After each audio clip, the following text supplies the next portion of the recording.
Hi అండి, అందరికీ నమస్తే. Welcome to our channel Anu pickles and masalas.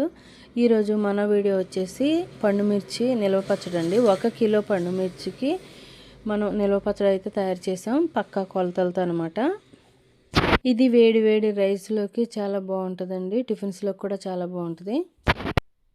ఈ పచ్చడికి కావాల్సిన పదార్థాలు తయారు చేసే విధానం చూసేద్దామండి. 1 కిలో పండుమిర్చి తీసుకున్నాను అనమాట. శుభ్రంగా కడిగేసి తడి లేకుండా తుడిచి ముచ్చుకలు తీసేసి ఈ విధంగా పెట్టాను. చూడండి ఎంత గట్టిగా ఉన్నాయో. మిర్చి ఇలా ఉంటే పచ్చడి అయితే ఎక్కువ రోజులు నిల్వ ఉంటుందండి.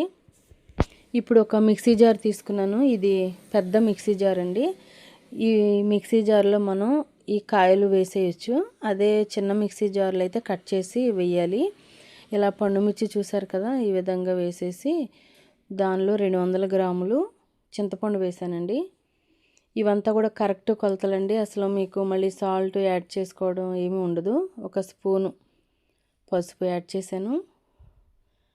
కళ్ళుప్పు 200 గ్రాములండి. బెల్లం అయితే బెల్లం పౌడర్ చేసి వేసానండి. నేను ఒక 70 గ్రాముల వరకు యాడ్ చేశాను. ఇష్టమైతే వేసుకోవచ్చు, లేకపోతే లేదండి. ఒక 100 గ్రాముల వెల్లుల్లి.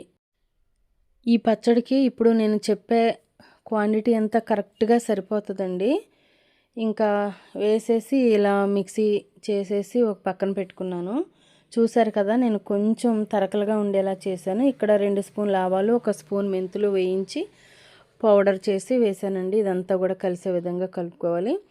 సాల్ట్ ఒకసారి చెక్ చేసుకున్నట్టయితే ఇప్పుడు నేను వేసిన క్వాంటిటీ కరెక్ట్గా సరిపోయిందండి.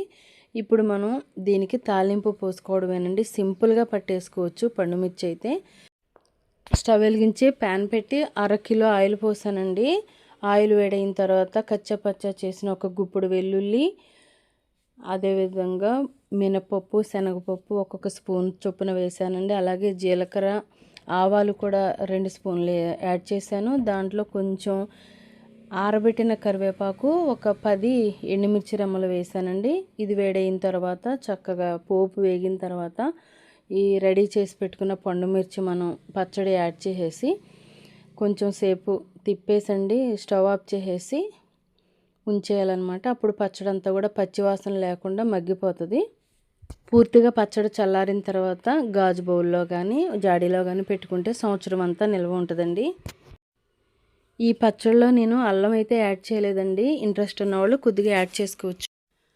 ఫ్రెండ్స్, ఫస్ట్ టైం కానీ మన ఛానల్ చూస్తున్నట్టయితే తప్పకుండా సబ్స్క్రైబ్ చేసుకోండి. ఈ వీడియో కానీ నచ్చితే లైక్ చేయండి, షేర్ చేయండి. మరొక మంచి వీడియోతో మీ ముందుంటాను. Thanks for watching.